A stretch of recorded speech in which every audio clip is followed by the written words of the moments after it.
Good morning, and I'm going to do my speech on how COVID has changed our education system. I want to start by saying how many of us have or really thought that this year would be completely online, totally online. And at least I didn't. I thought it would be like, maybe hybrid or something, but no, we were all online, which leads me to my purpose of my speech, that COVID has changed the way that we will go about education, and it will continue to do so in the future. The first point I want to bring up is that hybrid learning, which is half face-to-face and half online, will most likely be offered in schools in the long run, in the coming years.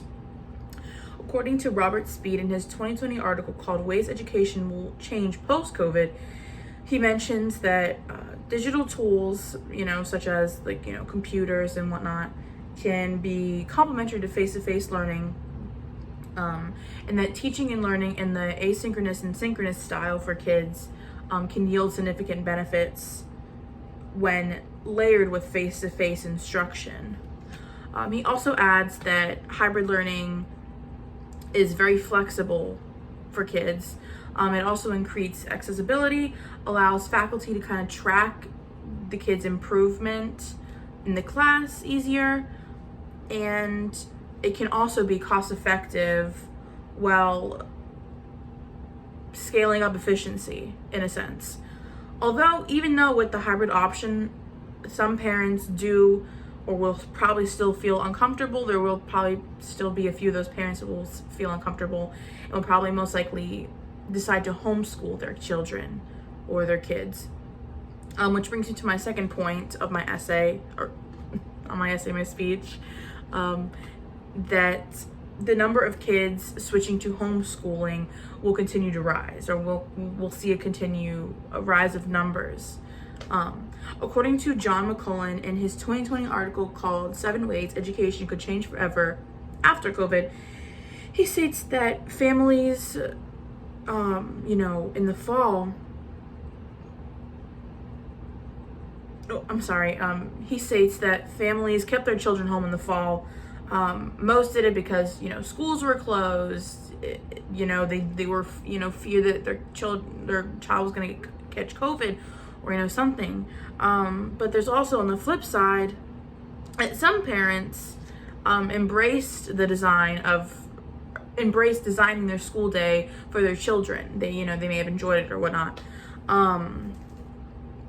He adds that after COVID is contained and kind of put on the back burner, the number of kids homeschooling will continue to grow. Now with more students being online, either homeschool or half hybrid, high-stake exams, kind of like end-of-course exams for the U.S. or even international, the way that they kind of put kids into the next grade level, they're kind of looking at these high-stake exams and they're saying, we think we want to kind of throw them out. So there's been talk of that they're unfair and they're kind of being thrown out.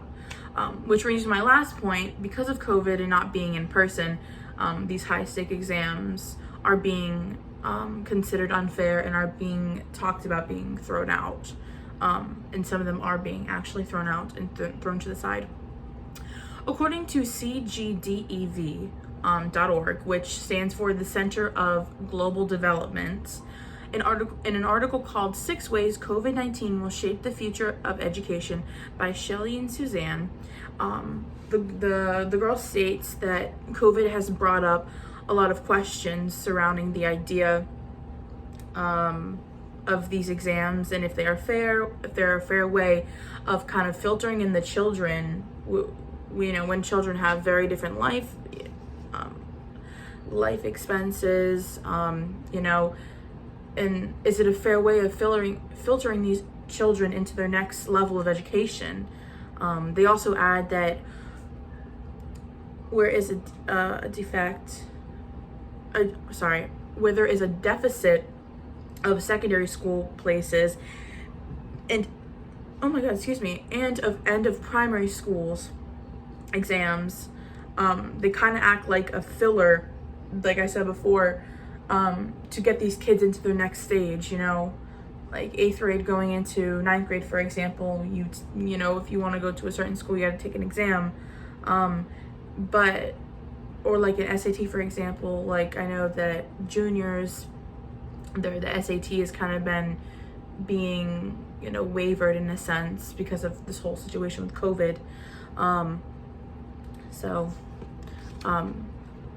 And then to close my speech, COVID-19 has changed the way education will be approached and handled with in the future for everyone, not just, you know, the US, other countries, and it's going to have a big impact, you know, on how we move forward with education or with our education system.